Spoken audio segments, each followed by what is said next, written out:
This is Karen with newclevelandradio.net. And I think it's a Tuesday afternoon. And therefore, it's time for What in the World with Paul Seaburn.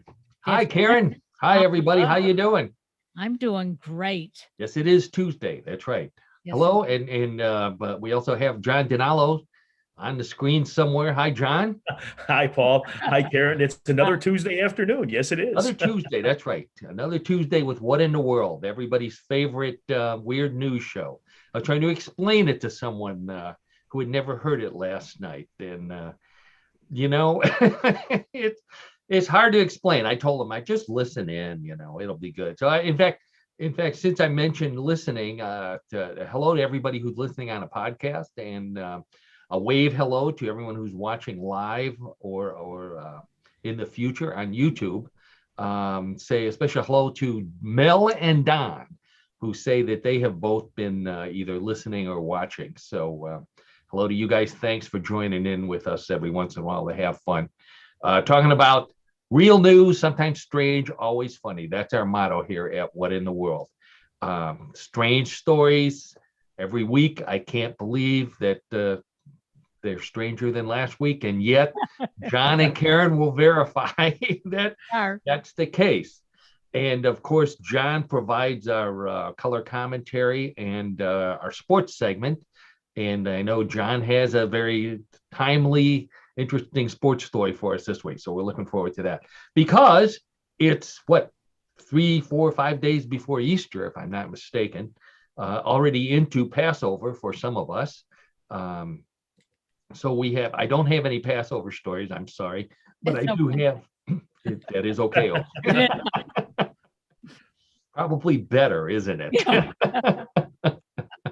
But we do have some this is an Easter themed show. Okay. So we have a number of Easter related stories. Nothing sacrilegious, don't worry. We stay away from politics, we stay away from religion, we stay away from bad news. I wasn't going to talk about the ship stuck in the Suez Canal, but it's moving again. So I do have a story about that. Yeah. And you get all kind of news here. You get real news, you get world news, you get international, universal news, you name it. That's what you get here at One in the World. Many of the stories come from mysteriousşuniverse.net, where I am the editor and head writer. So if you want to find out a little more, please pay me a visit over there, or take a look at my page on Facebook, where I sometimes pre-release some of these stories with a little bit of humor. That's our goal, is to make you laugh, give you a little bit of information, but most importantly, to have some fun, which is what we're doing, have a few laughs, get away from the stress and the nonsense that's going on in the rest of the world. Absolutely. Yeah. If you're listening to the podcast, well, you already know this. We can be heard on newclevelandradio.net. That's our home. Karen's just home of podcasts. A lot of good stuff there. Look for my name to listen to newclevelandradio.net. To What in the World on Spotify and Apple, every and platform. Yep. Every platform you can think of. Some you haven't thought of yet. Right. Relevant platforms, anyways. Yeah. There you go. That's right. Karen is the scaffolding of podcast platforms everywhere. I lost my train of thought there. Boy, I hope that doesn't happen too many more times. Train left the station. Anyways, to take a listen to all the good stuff she's got there. And on that note, I think I promised some weird stories. I'm going to give you a couple of teasers here. The biggest story that I released on Mysterious Universe we will be talking about here, and that is, Karen, get ready for this, women laying eggs. I told you that it was Easter themed. Wow. Women laying eggs. Oh yeah. No. I do have a couple of visuals, but they're not what you might think. Okay. And this is the coolest story. Rabbits in France that, instead of hopping, walk around on their front legs. This is the most unbelievable thing, John. Wait till you hear this one. And then you may have seen this on the mainstream media. Pepsi and Peeps have joined forces to create a new product just in time for Easter. Yeah, I know. On the paranormal front, we've got a Bigfoot story from Texas that you'll find strange as always. Let's see. If we get to it, I got a couple of stories from one from Florida about a monster fish from Florida and hamster balls on the moon. Now, these aren't sauerkraut ball kind of balls, John. These are balls? Hamster balls. You know, the kind that roll when you put the hamster in. Yeah. Right. Did you ever have a hamster, John? That doesn't look like I actually never had that as a pet. Never had a hamster. No. Turtles? How about turtles? Yes, the small turtles. Yeah. When I was young, did you put them in a ball? Yeah, small ones, and you didn't put them in a ball, did you? Well, no, but that would have been interesting. We're trying to find them, because then. How did this is a family? Here we go. We just shot off on a tangent here for a second. Family legends in my family. Turtles, we would put them in those little plastic dishes. Yeah. It had a wall around them about that high. And somehow those little suckers would climb out. And then they'd get lost, John. We had the same experience. We would. Sad to say, we would find them behind furniture or, and no longer moving, unfortunately. But I never understood that how turtles do that. And they did become, and they were good at hiding. They definitely were good at hiding. Yeah. Not camouflage, but and they smelled too. You knew when you walked into a house that had turtles, you knew it. That is right. So what you had to do is make some sauerkraut balls, and that killed the smell. And on that note, let's move on. Let's move on to squirrels, the most troublesome animal in existence. Squirrels. This story comes from Chicago. And Karen, you may have seen one here. I'm going to get my picture ready to go here. Let's see if I can bring that up. Can I? No. Oh, I'm here. I am. I'm back again. Okay, let's try this again. There it is. There you go. Now, this story comes from Chicago. This picture was taken across the street from a house in Chicago, where the people watching sat and watched a squirrel grab a package off the front steps, or stoop, as we used to call them, and if you can see in the second picture, climb up the wall and steal the package. Yeah. Wow. I don't know. I can't. I don't have that Zoom feature, Karen. We didn't pay the extra for. No, Zoom I can see it. I like that. Somehow it hangs onto the bricks and climbs up the side there, and apparently, according to the witness, it dragged that envelope into the crack and disappeared. So, this is an Amazon package. So of course, they contacted Amazon, and Jeff Bezos said, well, we don't want to have anything to do with it unless the squirrels are forming a union, and then we'll stop them. But otherwise, no. But not only this is nuts. This is the nuttiest thing I've ever seen a squirrel do. Cat burglars. I've heard of cat burglars. Squirrel burglars, haven't heard of them. And if you remember, a few months ago, we did a story about squirrels carrying knives. What if this squirrel was also carrying a weapon? That would make this an armed robbery. And I wouldn't put it past squirrels to try something like that. Now, even worse, teaming up with raccoons, because raccoons have those little hands. Yeah. So next thing you know, they're going to climb up and open your door. Okay, then they can come in. The squirrel grabs the packages or whatever stuff you have laying around, runs out the door. The raccoon closes it, goes back up, locks it, so you don't even know. Now, does the squirrel have the package in his mouth or in his paws? That's my guess. Yeah, I don't think it's in his mouth if he's climbing. I think it's in his mouth. Yeah. Yeah. They have those teeth, those squirrel teeth that They can open nuts. If they can Yeah. open nuts, they can certainly carry a package up a wall. Wow. Um, so, and then if you think that's scary, and oh, by the way, the woman across the street said that she thinks this is the same squirrel that stole tortillas off of her front porch. Now, why you have tortillas on your front porch is a story for another day. I'm not Right. sure. But so it apparently likes flat things. This squirrel specializes in stealing flat things, as opposed to this squirrel. Now the next, and I don't have a picture of this other squirrel because he escaped after he did his dastardly deed.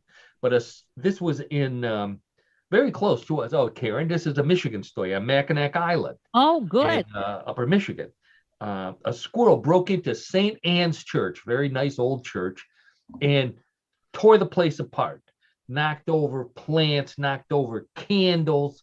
And the worst thing it did was this. They had an antique crucifix, and somehow it knocked the antique crucifix down and broke it. Not a good thing to do right before Easter No. at a Catholic church. Wow. Luckily, he could have done more, John. You'll appreciate that. Could have done more, but he gave up wine for Lent, so he stayed sober. Oh boy! But so of course they glued it back together. They actually picked up all the pieces and glued it back together with special glue made specifically for Catholics gluing crucifixes together. I believe it's called St. Elmer's glue. Oh. Where's that drum roll? Yeah. And so once you do that, once you glue a crucifix back together, it's no longer a crucifix. It's considered to be a glucifix. And that's as far as I'm going with that. Well, that's good. Oh. So sticking with animals, we'll stick with the animals for a bit here. This one made the national news. Okay, this is a raven or crow. I believe it's a crow. This is a raven in Alaska, in Anchorage, Alaska, and he's sitting on a sign, a cart sign at a Costco in Anchorage, Alaska. People shopping at this Costco claim that their groceries are being stolen either by this raven or by some other raven, who grabs packages of meat out of their carts when they're pushing them to the car or they're loading up their car, and flies away with them. Flies away with packages of meat. That's not good. Yeah. That's pretty dastardly. Nice of him. Yeah. So somebody asked if the ravens were stealing vegetables, and they went to Edgar Allan Poe, who said, quote, the raven, carnivore. So they only steal meat because they're carnivores. Now, this of course reminded me of the greatest bird movie of all time, The Birds, by John. Do you remember who did The Birds? Of course, Alfred Hitchcock. Alfred Hitchcock. I almost called him Albert. That would have been a sacrilege. Do you remember what birds were the first ones to attack the poor lady, who we'll talk about in a minute? Boy, that's a great Sparrows? question, Paul. Pardon, Karen? Sparrows? No. Actually, she went and bought some lovebirds. The whole thing started with lovebirds, but the first birds to attack were these right here.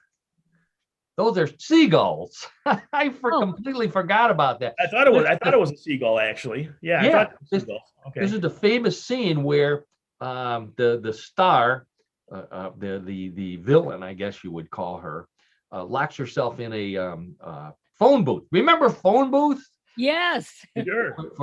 So for our younger listeners, a phone booth was a place that you went in to use a phone that was attached to the wall that you couldn't walk out with, because we didn't have cell phone.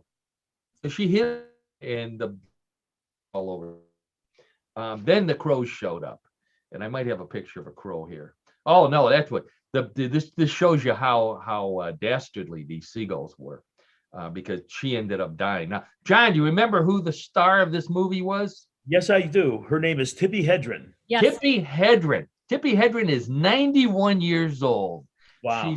She's not making movies anymore, although I think she made her last one around 2004. 91 years old. Do you know who her daughter is? She has a famous actress daughter. Melanie Griffin? Yeah, Melanie Griffith. Griffith. Yes. Yeah. Griffith. With the th at the end. Now, this is a terrible picture of poor Tippi. There's a better one. Better picture of Tippi with one of the ravens before it attacked. And then the most famous picture is, of course, Alfred Hitchcock. And I've seen that picture many times. Yes, yeah. He was he used to put himself in all of the movies. And we were showing a picture of Alfred Hitchcock with a raven on his head. He played a man walking his dogs in front of the pet store that started the whole shebang, that started the whole controversy with these birds. Now, speaking of birds, very different kind of bird, Peeps. Sticking with our Easter theme, we're going to slowly gravitate towards Easter again. Peeps, the little marshmallow Peeps, have joined up with Pepsi to create, get ready for this, John, marshmallow cola. Oh, no. In cute little Peep, 3-can Peep containers, 7.5 ounce cans, those little tiny cans, because I don't think people can drink much more than 7.5 ounces of marshmallow cola. Yeah. Get yours now, because they're going to be hard after Easter, just like the Peeps get. Oh. Can you imagine, Karen? I can see even thinking of this. This is a sacrilege. When we're talking sacrileges, this is a sacrilege of destroying the good flavor of Peeps and Pepsi too. My cousin calls this Peepsy, which kind of makes sense. But to me, I don't have any Pepsi in the house, but this gave me the urge to go buy some Peeps and buy some bottles of Pepsi and try to shove the Peeps in to see if I could make my own. Except the lovely Donna pointed out that this might be like those Mentos and Diet Coke experiments, where you put it turns into a Peepsy volcano, which I'm not allowed to do. So after the last incident, which we won't talk about. So these are there's things that should be mixed together, like rum and Coke. Rum and Coke go together. Peanut butter and chocolate, the famous Reese's peanut butter cup, go together. Peeps and Pepsi don't go together. Now, I promised I was going to talk about this.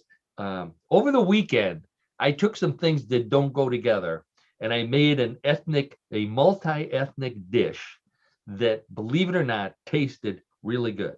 Now, I have a picture of this is from the recipe. Mine look close to this, not quite as fancy. But if you can't tell the secret ingredient, but obviously these are pierogies. Now, the very ethnic food. Every nationality has a dumpling of some sort. These are potato pierogies.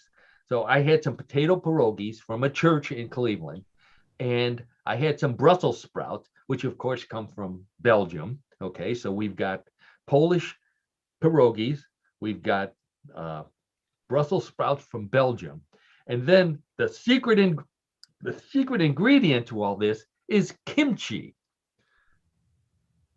which is cabbage. But from what country?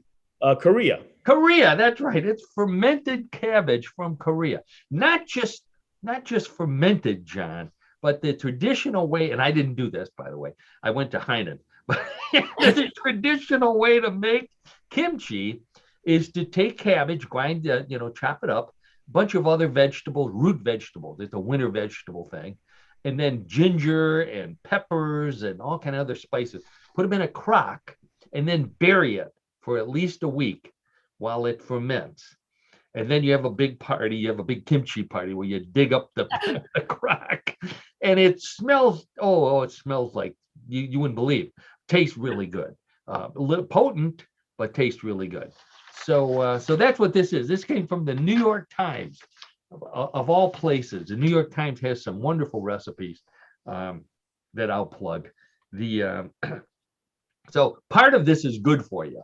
The Brussels sprouts certainly are, the cruciferous kind of stuff, and the kimchi, the fermented cabbage, is one of those macrobiotic things that is supposed to be really good for you. So it kind of counterbalances the sour cream over in the corner there, and the potato. You can't miss the sour cream. But that it has some dill in it, so a little bit, one more vegetable. So anyway, so that was my creation for the weekend. So when after eating something like this, you need to work out, and one good workout would be swimming. So which is my segue into the next segment here. When you go swimming, in order to not drown or to not be sued for accidents, swimming pools have lifeguards. Everybody knows what a lifeguard is. Do you know how much lifeguards get paid? Not much. Not much. That's the general consensus, is not much, except in Los Angeles, California.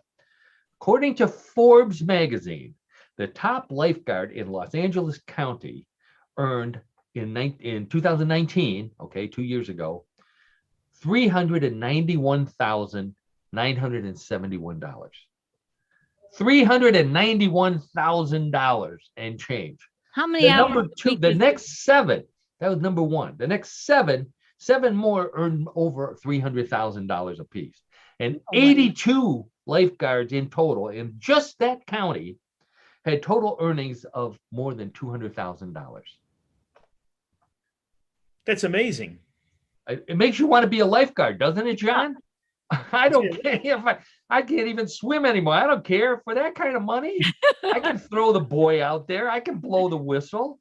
Is it based on seniority and time? It's good question. Good question. It's actually based on overtime.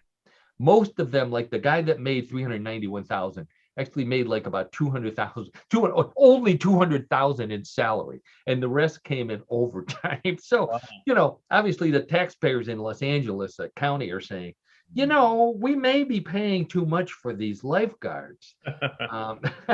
But wow. And the list was all men. There were no women on the list. They had to dig down into the top 20 before they found two women that were making as much as these six-figure lifeguards men. Now, the most famous female lifeguard is, of course, Pamela Anderson from the Baywatch series. Yep. I just put a picture of the Baywatch crew up here for everybody to see. Here's some incentive to watch us on YouTube. We're looking at the cast of Baywatch, which includes Pamela Anderson. Somebody I never remembered her last name, Yasmin Bleeth. I believe Yasmin is the non-blonde at the far right end, and then of course right in the middle is David Hasselhoff. Now, when I first told that story, I heard a whooshing sound. A kind of a moaning sound, which I traced down, and it was the sound of David Hasselhoff sucking his stomach in because he wants to get that $391,000. And the only way to get it is to get back. Now, look at this picture, John. Do you think David Hasselhoff is ripped like these two other guys? Or is he sucking in his stomach? It doesn't appear as much. No, I think the other two gents have more definition, it looks like. I think David Hasselhoff spent that entire series, 8 years on the air, sucking his stomach in, which explains why he had so many emotional and mental problems afterwards. The poor guy. Here's another picture of him there from the side. Yeah, he's definitely sucking his stomach in. Or that was photoshopped. That could be too. Now, sticking with the water theme for a second here. This story comes from Croatia. Take a quick look at my time here. So this guy, he's in a pool, and he's pointing to a time. This is Budimir Sobak. Budimir is 54 years old. He managed to set a new world record, 24 minutes, 33 seconds, holding his breath underwater. 24 and a half minutes holding his breath underwater. I can't hold my breath long enough to say that. He is almost a half an hour holding his breath underwater. Now, there were doctors there in case, he was like your turtle, John. He didn't move for a while. Wow. Now, the one caveat to this story is that he was allowed to inhale pure oxygen. So, that kind of prepped him for, but still 24 and a half minutes. So when he was done, they asked him what he was going to do next. And he says, well, he was training for going back to the office because, he's going to be with all of his fellow workers who haven't been showering much over the past year, staying home, working at home. So he's ready. He's ready for riding the elevator and, all the perfume and people passing gas again. That's going to be a shock to a lot of people when they go back to work. But not this guy, because he can hold his breath. He can hold his breath all the way to the top of the Terminal Tower, the Empire State Building, and back down again and not have a problem. Is it worth trying, Karen? No, thank you. No. Much effort, I think. The lovely Donna would have done this while I was cooking that kimchi and Brussels sprouts. It did have a touch. It did have a smell to it. All right. Speaking of smelly things, let's move on to Bigfoot. Now, this story comes from Texas. A candidate for city council in Plano, Texas, is using Bigfoot to campaign for him. Bill Lyle is his name. And I've got a picture of not a Bigfoot who is supporting Bill Lyle. Here you go. Oh. This is a cutout of a 7-foot tall cutout of Bigfoot, but with Bill Lyle for 7 painted on it. Now, 7 is apparently the number of his district. And he claims, not Bigfoot, but Bill Lyle claims that he's got these all over Plano, and he's actually getting more calls as a result of Bigfoot supporting him, which, maybe a good news, maybe not, because I know for a fact that there are Bigfoot in Texas. They're allowed to hunt them there. And,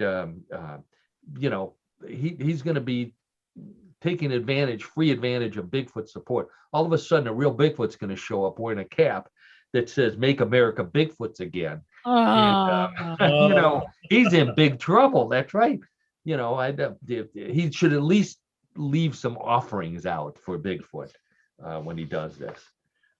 So that's the end of our paranormal stories for the week. Now, John, I got a trivia question for you here. If I say, put your right foot forward, put your left foot out, all join in the fun, father, mother, son, what am I asking you to do? They keep it clean. This is a family show. Well, of course. It's asking me to do the hokey pokey. Oh, no, not quite. That's put your left foot in, take your left foot out. This is put your right foot forward, take your left foot out. Father, mother, son, all joined in the fun. Karen, any idea? No idea. This must be before my time. Oh, funny, I do have the date. You're close. I'm asking you to do the bunny hop. Oh. The bunny hop was a hot song in 1954 by Ray Anthony and his orchestra. Now we don't have audio here, but I do have some people doing the bunny hop for those who are watching us on YouTube. And John, can you see who that tall gentleman is at the front? Um, I'll give you a hint. Band leader. It's Lawrence Welk. Lawrence Welk. That's right. Good catch there, Karen. Good catch. It is Lawrence Welk. Yes, it is. Wow. It's kind of blurry for those of you who can't see the video. This is a quick little video of Lawrence Welk and the lovely Lennon sisters, for those of us old enough to remember the Lawrence Welk show, doing the bunny hop while the Lawrence Welk Orchestra and the Champagne Music Makers played the back. Now, talking about the bunny. In France, there are rabbits called the Sator de Alfort, which means the Alfred Jumper from Alfred, France, a species of domesticated rabbits discovered in 1955 that do this. I'm going to put the picture up there. I'm going to tell you what they do. These rabbits walk on their front legs. That is weird. Isn't that strange? They walk on their front legs, just like you see somebody at Cirque du Soleil or people doing handstands and then walking forward and backward. These rabbits actually walk on their front legs. And not just one, pardon? My father raised rabbits and they didn't walk on their front legs. No, they didn't. No, I never saw a rabbit do that. So they were discovered in 1935. There were a number of them in this city of Alfred. So the people did what normal people do. They rounded them all up and they started breeding them so they could sell them. Terrible, terrible people there in Alfred. And that's what they did. So Alfred became well known for this special species of rabbit that only walks on their feet. Wow. Now, the people of Alfred protected this so that nobody would find out what exactly it was that they would do. They did, and I'll say this up front, they did not do anything to make the rabbits do this. They were born to walk on their front legs. I have another picture of another one here. Wow. And another one here. Yeah. They Wow. walk, and I wish I had a video of it that you could see. They pretty much just stand up and start walking. They don't take a running start or anything like that. So finally, someone was able to obtain some of these rabbits and that walk on their front legs and do a study on them.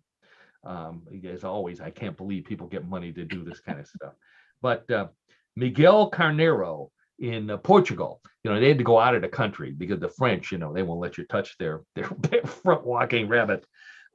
They bred them with normal rabbits, and then they took the ones that could still walk on their front legs and they studied their DNA to see what the difference was. And they found the chromosome that was the culprit that causes these rabbits to have stiff hind legs. So they don't have the spring, they can't bend. So because they have stiff hind legs, they had to figure out another way to walk. Now, the only thing they didn't say how they figured out how to walk, but this just proves how smart rabbits must be.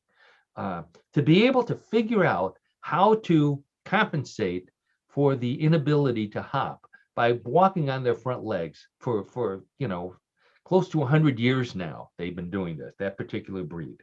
I've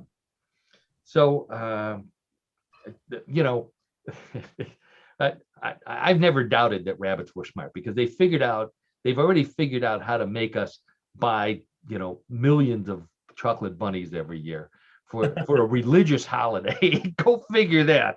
And eat, another million worth of eggs. Wow. So they're pretty smart. They're pretty smart. No matter what the tortoise says, rabbits are pretty smart. So that's my.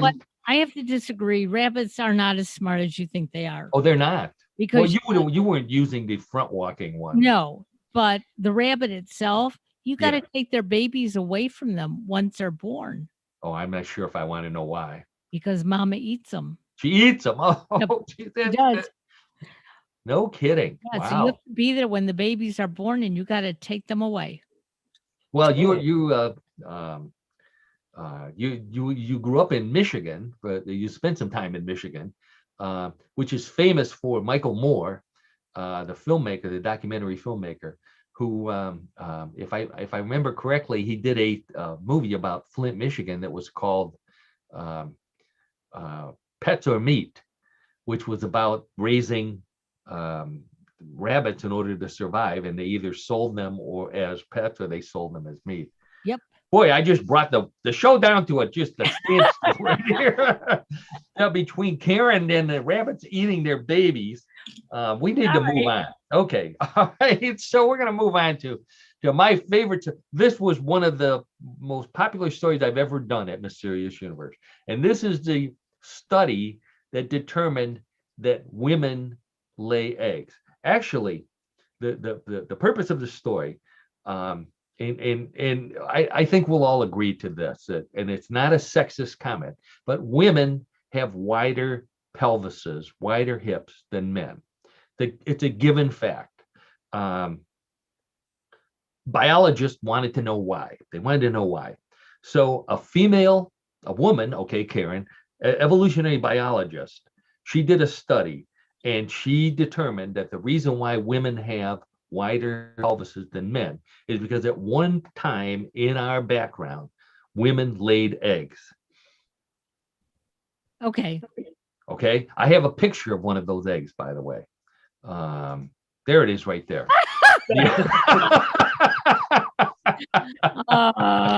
It's a picture of a hand holding an egg with a face painted on it.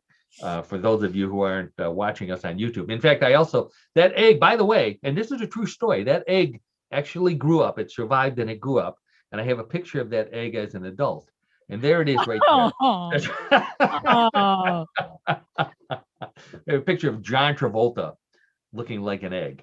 So anyways, this is Wow. a real study, John.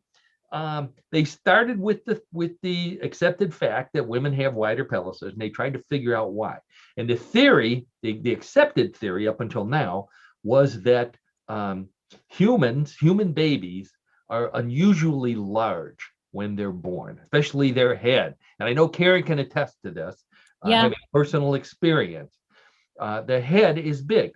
Now, okay, so that answers it, right? Wrong. Because they go to species that are very similar to humans, like chimpanzees and apes, and they also have wide pelvises, but their babies are very small.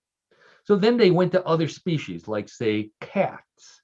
Okay, female cats also have wide pelvises. They have very tiny babies. Rabbits may be the same way. I'm not sure. So they said this can't be the reason why. So they had to go back further in our evolution. For those of you who follow evolution, all the way back to when mammals and reptiles met at one particular species. And at that time, that particular species laid eggs. And because of that, because eggs are so big, they had that species develop a wide pelvis. And while the other reptilian tendencies did not transfer when reptiles and mammals split on that tree, the wide pelvis stayed. And it's a good thing, Karen, right? That because back in those days, yeah, from what they can gather, humans didn't always give birth to such big babies, especially babies with big heads. The heads on human babies were much smaller back in the Neanderthal days and that during that time frame. What happened was as humans needed to evolve and catch more food, for example, or learn how to use tools and things like that, their brains got bigger. And because their brains got bigger, their skulls had to get bigger to hold these giant brains that we assume we have. And that's why all of a sudden that wide pelvis came in handy. Personally, maybe the eggs would have been, sticking with the eggs would have been a good idea. Which certainly the birthing videos wouldn't have been as interesting. But so I think I might have a picture here of so now there, in that whole evolutionary cycle, there were only two mammals that retained the ability to lay eggs. And I'm showing a picture of one of them there, the echidna, which is an Australian animal, kind of like a porcupine, but they lay eggs. And there's a picture of one of their eggs over there. The other one is the platypus, which is a very strange animal. The echidnas are kind of strange, but not as strange as a platypus. The echidna is also the Easter animal for Australia. And this is a picture of an echidna with some Easter eggs. So anyways, so that's the story of why and how women one time laid eggs. The females laid eggs. I want to watch the time here because I want to make sure we get to have some time for John's segment here. So here's a story for you, Karen. This one comes from the University of Southern California. Some researchers there engineered a bacteria that is stronger than plastic. It's so strong they want to make cars and airplanes out of this bacteria because they trained it somehow to make this twisted shape that forms molecules that beat plastic. Which, would you use plastic made from bacteria? I mean, the first thing you have to worry about is when you wash your hands with antibacterial soap, and then you grab the plastic and it crumbles because you're killing the bacteria. I'm going off the deep end on this one. You are, but you know what? I don't want a car made out of bacteria. No, I don't either. Although, John, you'll remember when we were in college, I think we used to drive cars that were full of bacteria. Well, Oh, yes. Oh, yeah. Yeah, I would agree on that one for sure. Yeah, that's a different definitely. story. Different. Yeah, I know. So we talked about the boat in the Suez Canal. Everybody knows about the boat. It was full of cargo, got stuck. It was there for almost a week. They finally freed it. Nobody talked to the people in Egypt. I'm going to take this animal down here for a minute here. I happened to find a story about Egyptians and how they felt about this. And what they believe is that that boat was caused by a pharaoh's curse. The pharaohs were upset and they cursed the mummies of the pharaoh. They cursed that particular boat to cause it to turn sideways and get stuck. And why were they cursing that boat? It had nothing to do with the boat. It just so happened that was the biggest thing that they could curse at the time. But the real reason why they were cursing is because there's 22 mummies of pharaohs that are being moved in Egypt to a new museum that's farther away from where they were found. They're pharaoh's tombs in Egypt. And according to the famous curse of King Tut, which says, I forget what it says here. Oh, death shall come on swift wings to him that toucheth the tomb of the pharaoh. Well, King Tut's not one of the ones that's being moved, but Ramses II, Tutmosis, Queen Merit-Tamun, very famous, famous female pharaoh, and the wife of Amenhotep. All these pharaohs. So they're moving them to this museum. So the Egyptians are saying, you can't do that. The pharaohs are going to get mad. And the owners of the museum said, don't worry about it. We're going to look at all the money we're going to make when we have it in this nice museum. So sure enough, the boat gets stuck. Not only did the boat get stuck, they had 2 trains crash into each other last week in Egypt. They had a 10-story building collapse in Cairo. They had fires starting all over the place. They had, there was 1 or 2 other ones in here. So all these things, bad things are happening the past week, just 1 week before they're planning this move to the new museum. So of course, the Egyptians are saying, hey, now do you see what the problem is here? And the museum guy said, no, wait, don't worry about it. It'll be over soon. So they're going to move them. So the Egyptians are blaming the moving of the mummies for the boat being stuck. I like that one better than, it was dark. It was the captain fell asleep. I never did. I'm not sure exactly why the boat happened to get stuck like it did. So I'm going with the mummy's curse. I like that one. Oh, okay. I'm going to talk about the hamster ball. Then we'll get over to John here because I think I have a picture of the hamster ball. Let's see. Do I have a? Oh, there's the echidna. Oh, there's the hamster ball. I have a picture of a hamster in a ball for anyone who's never seen a hamster ball to illustrate what they're going to try and do on the moon. The European Space Agency has decided that this is the way they're going to get around on the moon, in hamster balls. And they're going to send a robot up. The first time they're going to try it, they're going to send a robot up in an 18-inch wide hamster ball. And then eventually astronauts are going to go around in these balls. I've got a picture of a simulation here of what that's going to look like. They have these giant balls. I've never seen this. John, I don't know if you have, but I have a picture of a girl in a giant inflated beach ball. You haven't seen that before, Paul. Yeah, he's rolling around. But and that poor guy's probably at the bottom of here holding his breath. Yeah. You know, he looks up, he sees this, he goes, Really? He has to come up. That's what they're going to do. They want to use these balls instead of a rover to roam around the moon, and they think that this is going to be more efficient. I have one more picture I wanted to show. This is the kind of research we need. A new study found there's a famous rumor that cheap wine tastes like expensive wine if you put it in an expensive bottle. We've all heard that. You charge more for cheap wine, all of a sudden it tastes better. So they did a scientific study and actually proved it, that cheap wine in an expensive bottle tastes better, and expensive wine in a cheap bottle tastes better. And the cheap bottles that they were using, there's the there they go, is Mad Dog 2020. Now, I did that for John. I know John may have imbibed in some of this at one time. I know I have. Going back many years on that, Paul. That's for sure. I know, many years. Oh, I didn't realize that MD 2020 came in so many flavors. I had no idea either. Yeah, no idea. Karen, you can blame this particular cheap wine on the Mogan David Company, which is what the MD stands for. The 2020, I didn't realize this.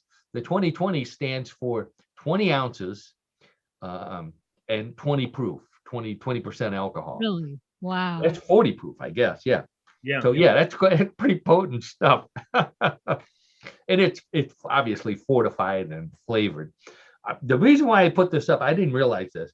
In Scotland, Scots love this stuff. It's one of the most popular wines in Scotland. And that's where all these flavors show up. I don't ever remember seeing these in the liquor store or beverage store. Electric melon. This is one. Something peaches and cream Mad Dog. I don't think so. So anyway, keeping with our Easter theme, I asked John if there were any Easter sports that he might regale us with some trivia and hoping that he didn't find any. And sure enough, John found one. I want to make sure I got the right picture lined up here before we get started here. I'm going to have to pull out of here. So, John, why don't you get started and explain to us our sport for the week? Sure. Well, I'll be happy to. So, our sports subject this week is egg tossing.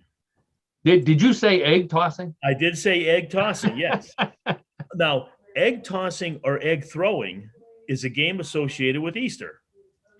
Various types of these games exist. Common ones involve throwing an egg so that it lands on the ground without breaking. Such a contest. I think we've all played this game. Oh, sure. At picnics. I have a picture up here of people at a picnic, right? Throwing these eggs. Okay. Right.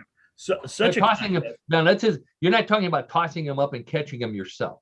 You're talking about tossing the egg to another person and catching it, or sometimes throwing it.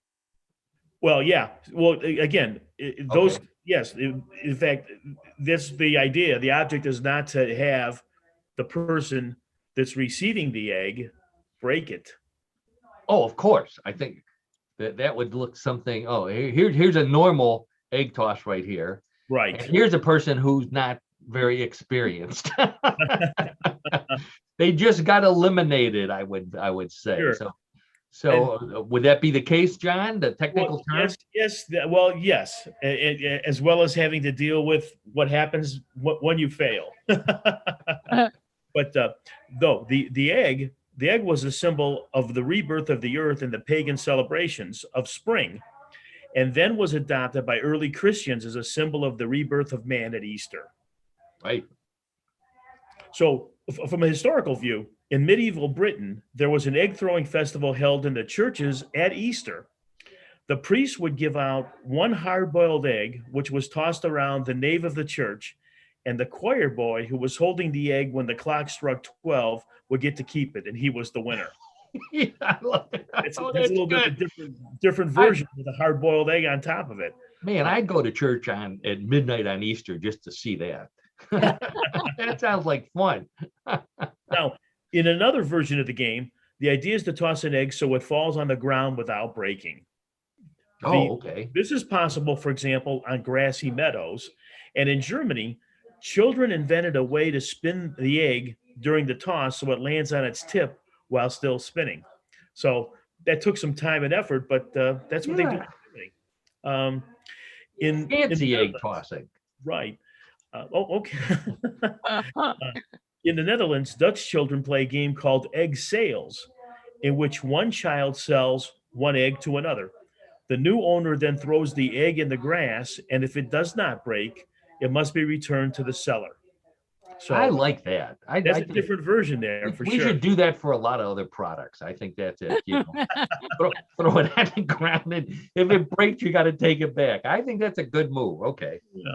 So but there is gameplay, and then egg tossing is known as a team competition with basically the following rules, although the exact details may vary.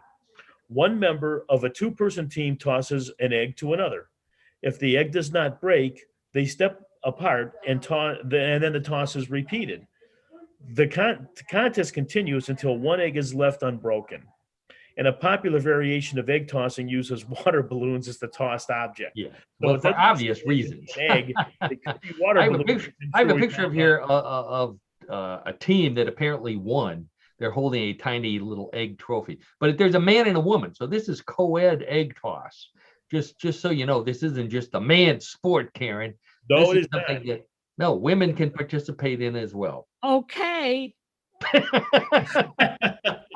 And as you can well imagine, there are records that are kept Of course. with egg tossing. On the 4th of July in 2011, the world record for the number of people participating in an egg toss was set, with a grand total of 2,130 people actively participating in the event. Now, to me, that's an incredible number. Yeah, no kidding. Yeah. Over 2,000 people. Yeah. Well, there is an individual record, or I should say a team record, for an egg throwing feat that was recorded in the Guinness Book of World Records on November 12, 1978. Johnny Del Foley successfully tossed a fresh hen's egg for a record distance of, get this, 323 feet and 2 inches, or 98.51 meters, to Keith Thomas at a site in Jewett, Texas. That's almost a football field. That record stood at least until 1999. Since 2000, this accomplishment is no longer listed in the Book of Records. I bet. I think it got too dangerous. I have a picture of someone here who looks like the egg toss that he was involved with got out of hand. Yeah. Either that or this is the referee who has to stand in the middle. But he's covered with eggshells and eggs, and looks like he's got a nosebleed. Yeah, he looks Somebody bloody. must have slipped a hard-boiled egg in there and hit him with What it. is he? What is on his head? What is that? Is that a helmet? I think it's a helmet. Yeah. John, this is a dangerous sport, John. I know, Paul. I can see that. So anyway, Go back to something more. Go back to records. Since the world record in egg throwing has not been recorded in the Guinness Book of World Records since 1999, the World Egg Throwing Federation, based in Boston, England, now certifies official world records. That's the WETF, Karen. If you're playing at home, That's right. That's right. Now, the world record in egg throwing was held until May 19, 2013, by the Dutch team of Andries Smink and Hillebrand Visser, with a certified distance of a throw and catch of 69.5 meters or 228 feet, and that was thrown on August 17th, 2012. Because on May 19th, 2013, the Irish tandem of Wild Willie O'Donovan and Big Warren McComb set a new record at the Irish National Open with a certified distance of a throw and catch of 71.2 meters. So this is an international sport, John. Yes, it is. Yes, it is. From Holland, from Ireland. Wow. So, as Paul was mentioning, the World Egg Throwing Federation, the WTF world records are the following. And to show how popular these competitions are, the records keep getting broken. On May 23rd, 2014, the brothers Andries and Book Jetsy Schmink set a new brothers. Oh, right WETF world record at the time at 76.27 meters. Then the WETF world record was then taken from the Smink brothers during the WETF World Championships on June 25, 2017, by the New Zealand team of Robbie Hollander and Nick Horenstein with a distance of 81 meters. I happen to have a picture of those two guys. Do you really? Posted right up here. They look like they're in shape. They don't look like they have eggs on them at all. And they're holding this massive, tiny trophy that looks like an egg cup. There's something to that with that, with the size of the trophy being the size of the egg, obviously. When in Rome, do as the Romans do. And wearing the traditional black shirts, I believe the New Zealand rugby team is called the Black Shirt or something like that. So yes. So this is a big thing in New Zealand. The Hollander Hornstein world record was then broken on March 11, 2018 by Rick Peeway and Chris Richards with a throw and catch of 85.96 meters. So they're getting close to the old world. The competition is obviously getting better, and people are able to do it at longer distances. Yeah, really. An interesting point here, the Hagerstown Suns, a minor league baseball team affiliated with the Washington Nationals, they hosted an annual National Egg Toss Championship each year from 2005 until 2020 in their stadium, until, unfortunately, they disbanded the team due to the COVID. With those minor league teams being disbanded, unfortunately, the Hagerstown Suns was one of those teams that was disbanded as well. The Indians need to pick this up. There you go. This is a Cleveland sport. There it is, Paul. This is John. We could enter a team. We could. We've got the soft hand. I don't know if we have the arms anymore, but I think we've got the soft catching hands. I think we could participate in that, Paul. But I'm still trying to figure out how these people are throwing these eggs 300 some feet. I know, yeah, and catching them, yeah. And catching them without breaking. Well, not all of them are catching them. This guy had a problem. Oh, my, yeah. Right. Unbelievable. Egg tossing. The World Egg Tossing Federation. Look it up. It's a real thing. Again, go ahead. I just say you've outdone yourself with an Easter sport. They said it couldn't be done. John DiNallo gets it. Thanks, We Paul. need an egg trophy for you. Exactly. So at the end of John's segment, that means it's time for everybody's favorite game, Bluff the Co-host. I'm excited. Karen's excited. I know John's ready. John I got my hand on the buzzer. I'm ready to go. He's serious. Yeah. So for anybody who hasn't played before and Bluff the Co-host, I have 3 stories that are similar to the ones I've been telling all afternoon, with the added difference that some may be true, some may be a bluff. And it's up to John and Karen and those of you playing at home or on the podcast to determine if it's real or if it's a bluff. I think I have at least one Easter-themed story here. So let's get started right away. Hands on the buzzer. All bets are placed. Here comes story number 1. Everyone has eaten at least one and probably thousands of McDonald's chicken McNuggets, and everyone above the age of reason has probably looked at them and wondered what part of the chicken they are. Well, you can't tell by the shape, and McDonald's planned it that way. Turns out a secret video taken from a McDonald's office has revealed that McNuggets are actually stamped into 4 distinct shapes: a boot, a bell, a ball, and a bow tie.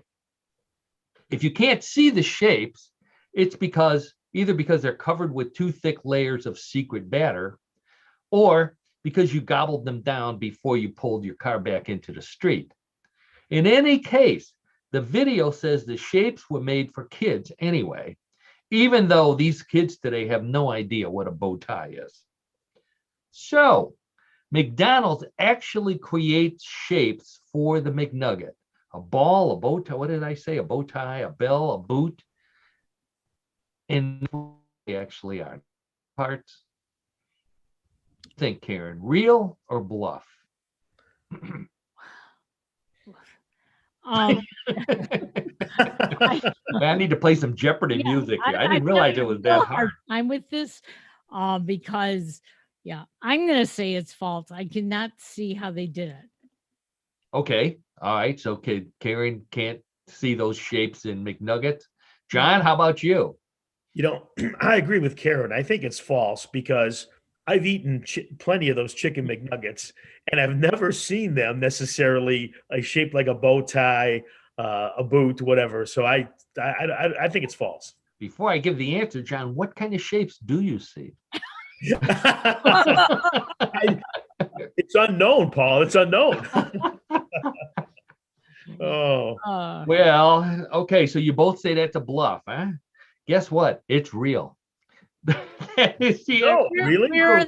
But where are the shapes? They're covered in goop, in batter, in the batter, pie, and they lose this. Then why shape them? You have to ask Ronald that. Okay, I will. It's a secret. This is true. It was from a McDonald's Canada headquarters is where they found the video, and they were very upset that it was removed because this is apparently a corporate secret. Why? I don't know. Okay, so let's see. It's 0-0. Karen and John, get ready. Hands on the buzzer for story number 2. Summer is almost here, and that means picnics and watermelons, and moms telling kids they shouldn't swallow the seeds of the watermelon or it will grow in their belly. Well, a farmer in Brazil is trying to figure out what one of his prized fruits did because he recently cut open a watermelon and found a belly inside of it. I lost my place here. He wasn't sure if the belly was growing and he didn't want to touch it. So he took it to a local college where a researcher carefully removed the pink round belly and ran some tests on it, which verified that it was indeed a belly of a doll, probably belonging to the farmer's young daughter, who came home one day with a head, an arm, and a leg, and couldn't remember what happened to the rest of it. She apparently lost it in the garden, where the fast-growing watermelon grew quickly around it before anyone found it. Now the little girl won't swallow the seeds because she hates watermelons.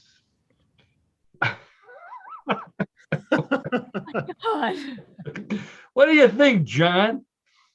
No, belly growing in a watermelon. Real. Well, this story is so outrageous. Okay, I'm going to say it's true.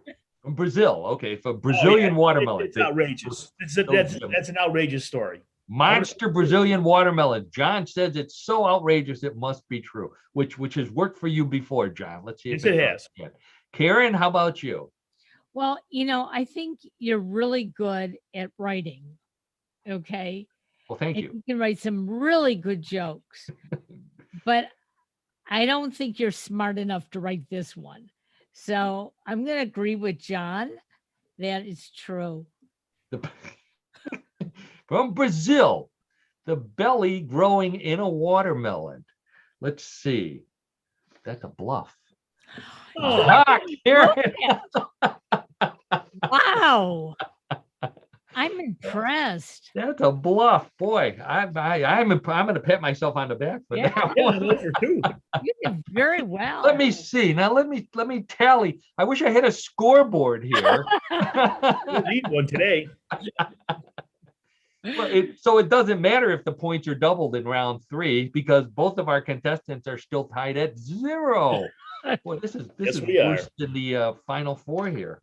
The final 2. Here we go. Okay. All right. Well, I know you're both going to try really hard on this one. Story number 3. If you need a reason to vacation in Florida, or a reason not to move there. This is both. The government of St. Augustine, I believe that's how it's pronounced, St. Augustine, is building a $3 million museum dedicated to the unofficial state bird of Florida, the mosquito. That's right. The Mosquito Museum will have a skeeter-themed outdoor playground for little kids and interactive mosquito displays inside for big kids and adults.